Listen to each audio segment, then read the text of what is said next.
With 25 years of building scalable global businesses, he's been simplifying complexity, eliminating chaos, amplifying growth by focusing on technical systems managed by humans. Garrett Delph, CEO, and generally all-round good egg. Welcome to the show. Welcome to the Leadership That Sells podcast, where we help you lead first and sell more with great insights and tactics from the best minds we can find.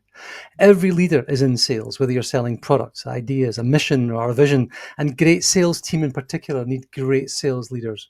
When managers bring out the best in their teams, targets get hit on time every time without stress. But most sales leaders never learn how to lead. They wing it or they repeat bad habits and the cycle continues. Sales leaders need practical, real-world ideas that fit their busy schedules, and that's why we created the Leadership That Sells Playbook course. 9 short weeks changes your world. Check it out at the Practical Leadership Academy. And now, on with the show. Hey, Paul. Thanks so much. Really great to be here. That was far too concise and condensed. Would you mind elaborating slightly? Well, sure.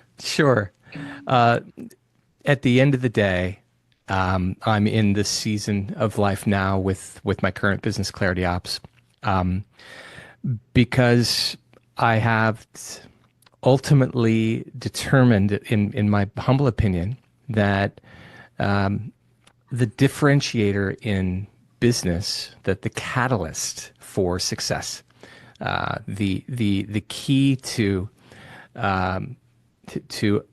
breaking through the good old stat 9 out of 10 businesses fail, is to get into the engine room of business, which is classically operations, and architect it for sturdiness and durability.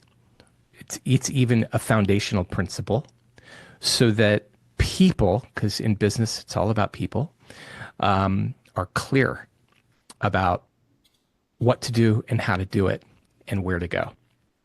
And I found that, again, in my opinion, in building business and working with lots of people, that's where the magic happens, And if you get that right, typically all of the dependencies on that get more aligned, unified, accurate, and strong. And that's maybe a 90-second unpack of everything that's going on. And that was great having you on the show. Thank you very much indeed. Good night. Well, hang on. The operational engine room, right? Yeah. The engine room of success. There's the idea that an average idea expertly executed will outweigh a great idea poorly executed. So the challenge, I think, sometimes is building something that you think is overly complicated, or building this engine room and keeping it simple, keeping it functional, keeping it doing what it's meant to do. That's good. But then this link that you just made between whatever that engine is and the people who are making it work has to be crystal clear. Including the name of your business, Clarity Operations, Clarity Ops, right? That's right. And I would imagine 9 times out of 10, business problems are down to communication. It's down to lack of communication, or inexpert communication, or poorly understood objectives through communication, lack of clarity. There you go. Lack of clarity. Right? There you go. Yeah. Paul, I have a quick comment on that. Go on. I agree, by the way, with your statement about the communication portion. But maybe a good synonym, at least for my focus for communication, is guidelines and instructions.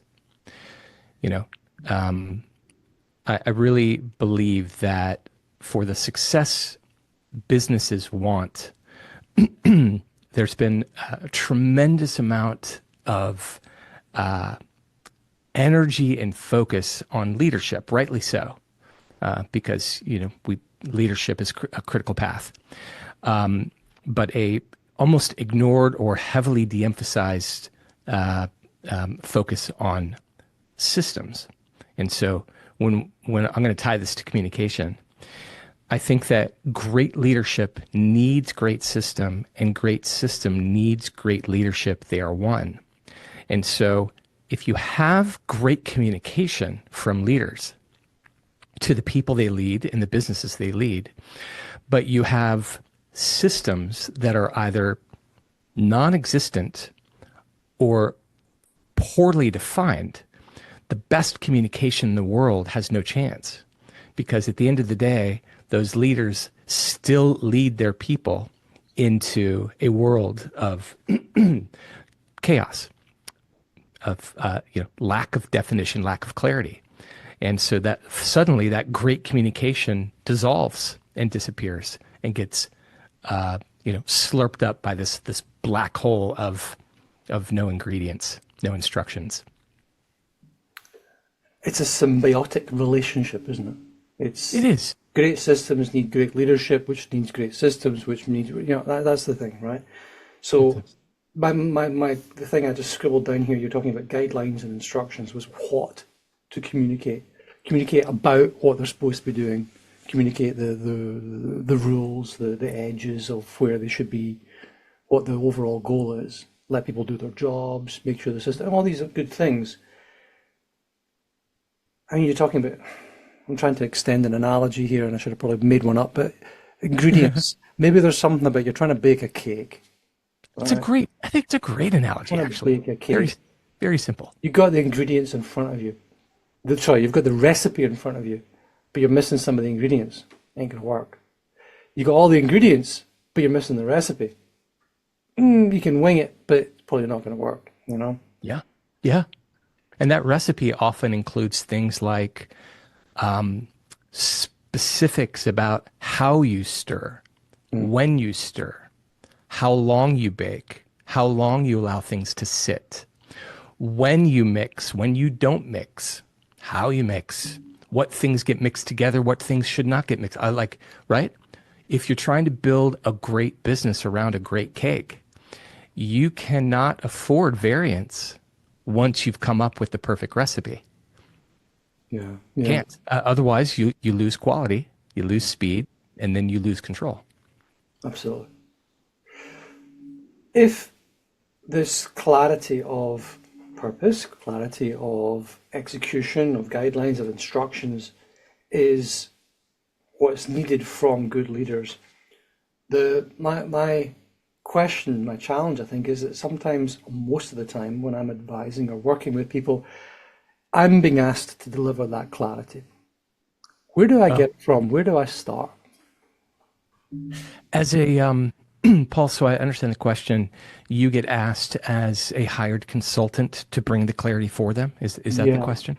Yeah, to try and understand what the problems are. I think this is it's kind of what I understand Clarity Ops is really good at. You go in, you determine what the challenges are and turn them into the opportunities because you bring clarity. That's right. Yeah. Yeah. So it's twofold, and we both understand this, the discovery process to identify problems. I always like to go in expecting that business owners or C-suite think they know what the problem is. Usually they understand symptoms, but they don't understand the root of the problem. No. So I always go in kind of remembering that. First thing I like to do is figure out what are the outcomes they're looking for. What product or service are they ultimately wanting to deliver, and what does that look like? And then I like to back into that and figure out what is it they're doing to get those dream outcomes or sort of successful deliverables. Maybe just to cut to the chase, here's where it always leads to. It typically leads to lack of control in the people, process, and performance requirements to deliver that outcome. I think those are three core pillars to any business that if you align those correctly and organize them structurally, they will always, in my opinion, if you put the right elbow grease into it, deliver the outcomes for the business.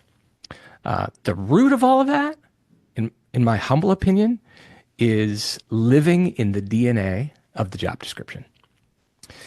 When you assemble all of the people in a business who are hired to collectively do their roles for a unified outcome, really inside of there is the DNA of the instructions for each role and title, which, as it turns out, is where most businesses pay no attention to.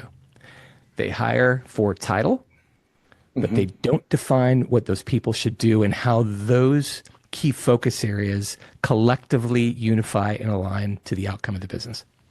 Okay. And if you're listening on the podcast, sorry, I have to interrupt you, but if you're listening on the podcast and you're not watching my confused, tortured face right now, about to say, Garrett, go back and say that again in words of one syllable. I think we just hit something really interesting. Go. Right? You want me to reshare? I want you to recap that. Okay. One more time, just for my own. Okay, sure. At the end of the day, what I see time and time again is the root of the problem is generally related to what I call the DNA of the job description. It is, if we think about it, a fruit seed, and all of the DNA inside of that fruit seed, it's all of those micro instructions that produce the fruit. And I believe that in a business, it is the job description and all of its instructions correctly aligned with and unified with the rest of the job descriptions that work together for the collective output of the business. Which is why we were talking earlier about the engine. You got all these 100 moving parts, and those are built to synchronize together as one when they all unite for its strong, accurate momentum forward. And if they're not synchronized and they're not designed to work together, you have a broken down vehicle. Right. I have a 1972 MG midget. It's bright red. And it's because it's been loved by many, many different people. It's been repaired and enhanced in many different ways over the last 52 years. Sure. To the extent where many of the original bolts and nuts and screws and things are what we call in this country imperial dimensions, so inches and sixteenths. Okay. And quite a few of them are metric. Okay. Almost in the same thing. So you try and take the bonnet off, the hood off of the car, half of the bolts are, you have to use an inch-based spanner, and the other half you're on millimeters. And it does my head in. So the two things they can coexist, but not healthily. And I think your point is that if you've got lots of different things, lots of different moving parts, and they're not aligned, they're not aware of each other to a greater or lesser extent, they're not coordinated and unified. That's right. You're going to have some crunched gears and some bits of mechanical wonder left in the road behind you as you're turning the corner onto the highway. How do you go about lining these up then? What's your first step in saying, you've identified it, but now what do we do? Yeah.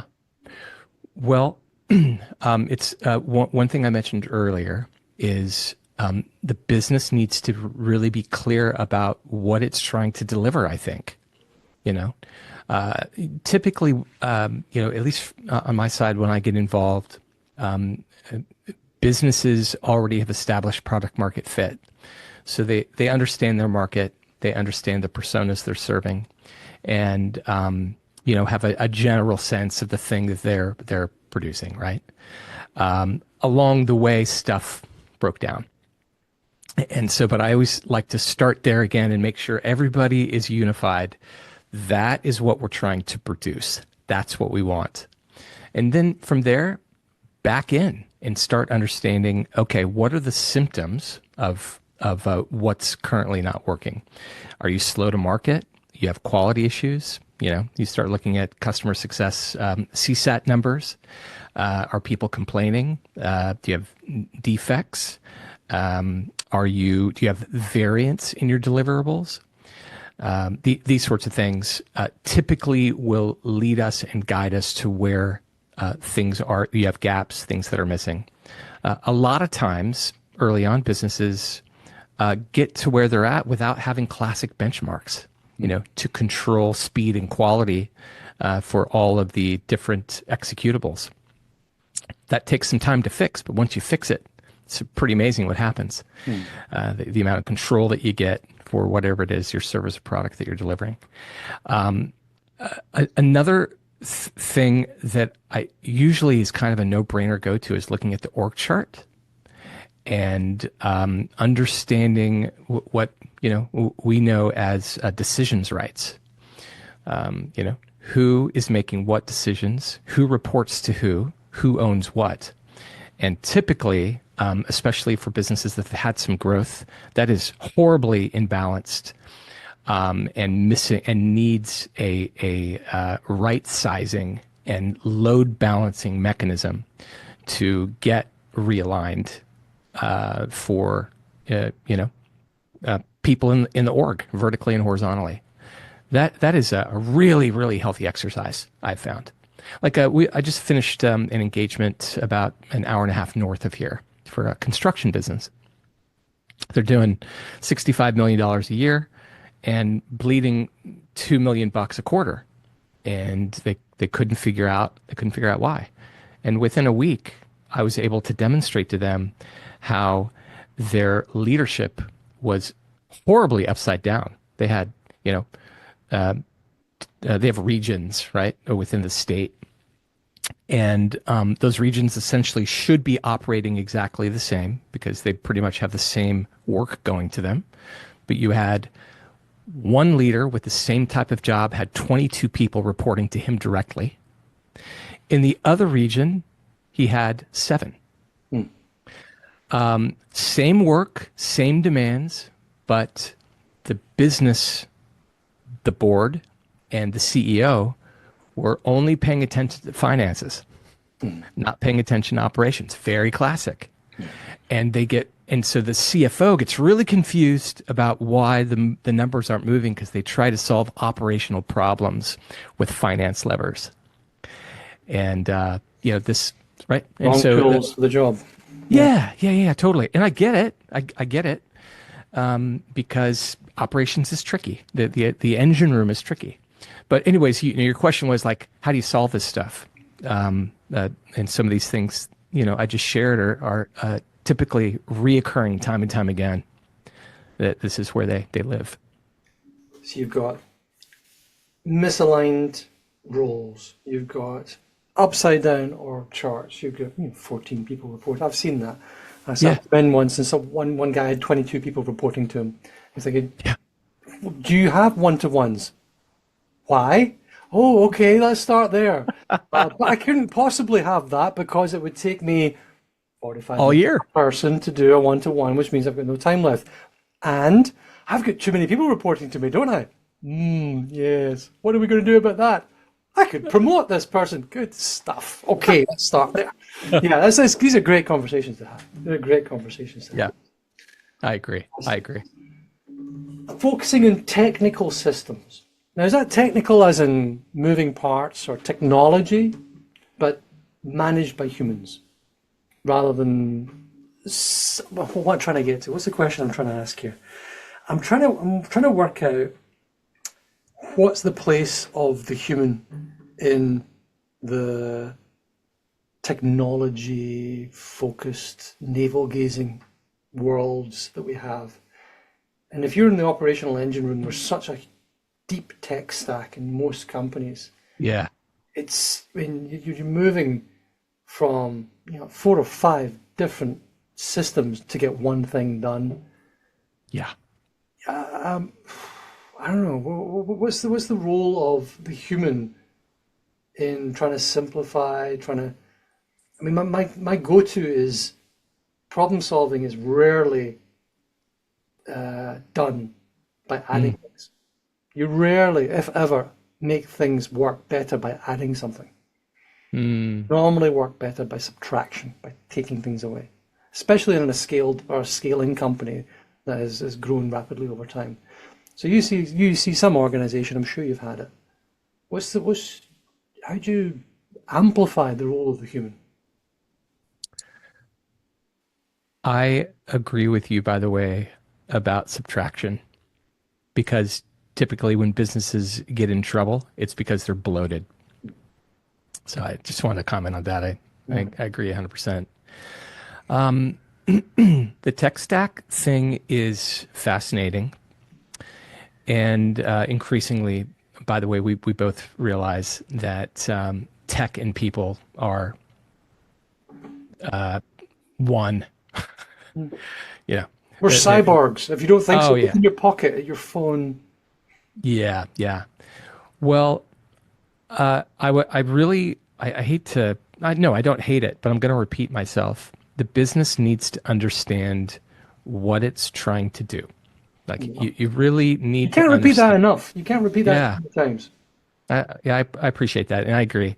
And just needs to understand its value proposition to the market, its value proposition to the customers, and what it wants to produce. And then you got to back in and figure out what needs people, and, hands-on human brains, human activity, and what human activity should be supplemented with technology for the right output. And there's a lot of variables that go into that, because sometimes you have minimal runway, right? You have minimal runway, and or you have minimal cost. And so as much as it might be more efficient in in the long term to focus on a technology solution, in the short term you don't have the runway to build that, right? So you have to only use humans. Sometimes you actually have to delay liftoff because you need the technology to build a solution that's going to be accurately aligned with your outcomes. So that's always, I think, the best metaphor for me to figure out, when do you leverage and build tech to support your outcomes, and when do you postpone? Understanding those, Okay, yeah. those concepts. Does that make sense, Paul? It does. I can see that. As a random aside, not that I like to try and predict the future, because it's very easy to predict the future. It's hard to do it accurately, I reckon in terms of the tech stack human breakdown thing, I reckon we are 5 years away from seeing $1 billion company with 5 people in it. Yeah, I wouldn't doubt that at all. I would add, I still think for that to happen, you need kind of two bulls. You need a very, very, very savvy tech founder and a very savvy visionary operator. Yeah. I think those two are critical. A great visionary these days without strong, really deep-rooted tech chops, even with the advent of text to code, I just think there's going to be the dependency on a technical founder that understands the engine of technology to really, give it that capability. Yeah. I mean, there's some stuff actually came out. Again, we're kind of going rabbit holing here, but there's an interesting one came out. I think it's Microsoft bought GitHub, and it was some of the stats in GitHub around productivity, so code productivity, and they weren't looking at what's called K-blocks, thousands of lines of code, right? But they were looking at the commits and the pushes to production. So the code that was pushed to production. So you had lots of commits made by the Copilot and the assistant tools. Yes. But no greater number of pushes to production. So it says people were building the stuff. It's great. Didn't bloody work. Right? Yep. So it's the context again. It's this. As you goes back to your concept of the interlocking elements. Everything needs to work together. So the Yeah, pump and something into the understanding how system they and work. break it. Yeah, Yeah, totally. Yeah. yeah. Like, have you heard of some of these new Replit and Bolt.new? Have you heard of these? These are Replit, I've heard basically, Replit, yeah. Yeah. yeah, and another one out there. It's Bolt.new. So these are for the lay that you give text prompts and they build stuff for you. And it does, support the narrative you just shared, supports the narrative I just shared, that you can only get so far, and then you're back to, okay, I need an engineer. Yeah. Would you mind trying to scale this and plug it into my AWS that I don't understand? Yeah, it's true. Yeah, I've been to many, many, many reInvent conferences, which is the AWS conference, and they don't get easier. No. They get more and more sophisticated. I used to have a Microsoft certification. I had a Microsoft, I was an MCP, Microsoft Certified Professional for Internet Information Server. Okay. IIS-4, running on, might not even have been Windows 2000, but it could have been NT. Anyway, I'll just go and chisel off the box of stone. Did you say Microsoft 2000? That's Before 2000. okay. Oh man. NT, Windows NT. There you go. Yeah. Hey, by the way, isn't this fascinating? We're gonna look back on this era of tech, and it will be like horse and buggy, unless the Lord comes back before then. Which is entirely possible. Which is very End possible. times. It is. Actually, no. I was talking to a visiting pastor who came to my church, and she was saying she gets asked frequently, "Is this the end times? Because we're seeing this. There's things in the Middle East. We're seeing drones. Clouds of." And she said, "Well, ever since he left, it's been the end times." Very good point. Very good point. Very trickily done, that one. Very good point. I like it. Yes. Yeah. If he does make it back in the meantime, well, maybe we'll be able, we'll avoid having to use Windows 2045, because I bet you will still be using Word. Bet you will. Yeah, that's one program that still is pretty great to use. There you go. Yeah. What are you working on right now? Yeah. Working on a project called Convergent Leadership 360. And this really is purposefully, proactively taking solutions to our clients that by design take great leadership principles and combine them with system-based tools. And out of the gate, our narrative is your leaders need systems if you're going to succeed. And those systems are going to need your leaders to flex them, update them, change them, coordinate them. And now we get into the flywheel. And, even for me as a, operator, as a consultant, I've often gone in and only focused on operations. And my aha moment over the years has been, you have to have them both. And so now what I'm doing is purposely focus on a holistic solution, and that's convergent. Convergence is a good word.